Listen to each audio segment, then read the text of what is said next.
Hey guys, welcome to this week's Meet the Collection. This guy may have been in a video before, I don't know. When I did the video on, I don't remember the subject, but I was sitting outside in the steps and I used a couple of these snakes. He may have been in that one, or maybe one other one, but this is the male from my chrome clutch that I plan on keeping. I had 20 babies. Some of them are already out of here. I'm still sitting on 10 right now, including this one. 7 of those other 9 are already sold, and the other 2 are being held for people. I just have to figure out which ones are going where, and figure that out. But this one I really like. He's not super fired up today, but you can still see he's got a lot of things to like. I love the orange eyes on the chromes. That's one of those things that I really, really like. And in the past, I've picked my holdbacks getting enamored with the head. And the head on this snake is nice, but this year something that I tried to do differently, and I originally selected like 6 holdbacks out of this clutch, and then life happened and I just kept the one. But I tried to focus on the silver on the body instead of the head. And I think so far I'm happy with that, because you look down here by the tail and it's just really, really nice. Part of breeding snakes and picking holdbacks, especially when it's stuff that you're first starting out with, you don't always make the best choices. And in the past with some of these chromes, I actually definitely sent away the better animals and kept the ones that maybe I should have sold, which happens. What? He hasn't really been outside much, so this is a whole new experience for him. They handle it pretty well, though. These sumatrans are just on a whole nother level with snakes. Even when they're nervous, they still really, really have a ton of patience. But he is out of Sambuca, who's not been on the channel yet. At some point, I promise I will get her on here. And then my male chrome head, who was produced by TBC, who has been on the channel, but he doesn't have a name. I am terrible at naming snakes. Not that I'm bad at it, like I think a lot of my snakes have cool names, but I'm very picky and I'm very indecisive, and some snakes I have for like 5 years before I finally settle on a name for them, because I want it to be the perfect name that fits their personality or whatever it is. One thing to be mindful of when you're bringing snakes outside that I don't think I mentioned in my video about snake safety outdoors is the surface that you're putting the animal under. In the summer, certain surfaces heat up. So this surface that he's on right now is on the warmer side, but it's not warm. It's probably mid 80s at the most. But it's something to be mindful of, and obviously he can just move off it if he would like to. But they don't always do that. Sometimes they're not really mindful of that kind of stuff, so you have to be mindful of it for them.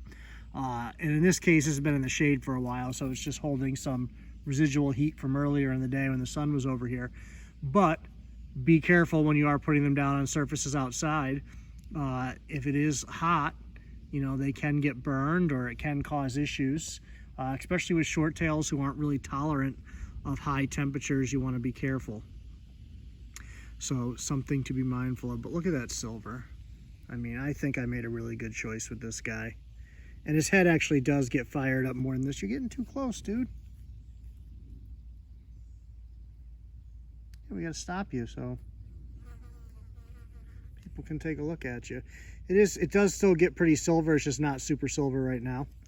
Obviously, it's not ugly or anything like that, but he does get even better at times. Oops, sorry, bud. And he's got a little poo action brewing. You can see there he's getting a little thick in the tail. So that'll be a present for me shortly. Wouldn't be surprised if it's out tomorrow, especially moving them around like this. Typically speeds up that process a little bit. So if you do have a snake, a short tail especially, that's sitting real heavy in the tail and hasn't gone to the bathroom in a while, and you think like it's at that point where it should go to the bathroom, if you're in a space where you can safely take them outside and get them a little exercise, that helps. You can do stuff like tickle the tail a little bit, and sometimes that'll get them to move it a little bit, and just the muscle movements that they make help work it down. So that's something you can do without really being invasive at all. Just kind of let them naturally do it. They tend to get pretty sedentary Even in the wild, they're very sedentary snakes, but in captivity, they can be even more so, since they're not really forced to move. So taking them into a new environment like this and encouraging some movement, or even just simply handling them. If they're a snake that tolerates handling, a few minutes of handling can, do what they're going to do sitting around over the course of like a week. So it's something that you can do. It's good to spend a little time with them. It's also good to be able to inspect them at that time, and then you're also helping them move through a natural function. I don't want him going into that wall there. Ow. See him move around a little bit. It's off to the races. See, this will definitely help that move. I love when they periscope, especially when they're little cute.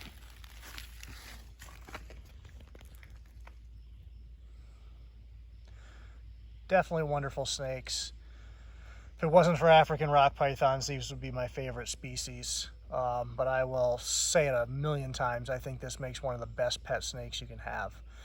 They're just so personable, they're so interactive, they're so curious about their environment, they're pretty confident. There are exceptions with anything, but by and large, these snakes are pretty confident. And even when they get into a situation where they're nervous, where a lot of snakes take it out on you, they tend to be really patient. And they'll just get this weird look on their face, and they'll look at you like you're the dumbest creature ever. In some cases, they're probably not wrong. But they're just wonderful, wonderful animals that I cannot sing praises for enough. And it's hard because you hear me say it, and obviously I breed them, so it makes it sound like I'm saying, a pitch to buy for me, and it's not even at all the case. I just really, really enjoy these animals, and I don't see how anybody could keep them and not enjoy them. There's just absolutely nothing to not like. Yeah, they're disgusting as babies. Yes, when adults go to the bathroom, it can be gross sometimes too. But they're pretty hardy animals. They're fairly easy keepers. They have great personality. They look wonderful. I don't find drawbacks to these at all. Nothing. Great appetite. You don't have to worry about putting your sumatran off of food. I know one person that has a sumatran that's a picky eater. And they have one from me and one from someone else, and the one from me eats great and the one from someone else does not. But I have bred my fair share of these, and I've never had one not thrive. I've never had one not eat on their own. I've never had to do anything fancy. I think I've had to put 2 or 3 on moss ever. And at that time I was a little less experienced, so I think it was less the snakes and more me than anything, to be perfectly honest. Just really, really amazing animals. I'm way off topic for a Meet the Collection, but I did introduce this animal's parents to you, and I did tell you a little bit about its background. Obviously, I think its personality speaks for itself. You're watching it out here. You can see it's calm, and you can see right now it's just checking everything out around it. And this is kind of what short-tails like. They like this, like the grassy area here, where the snake feels like it's surrounded and safe, but it can also see everything around it. They love stuff like this, and they'll just sit in these places forever.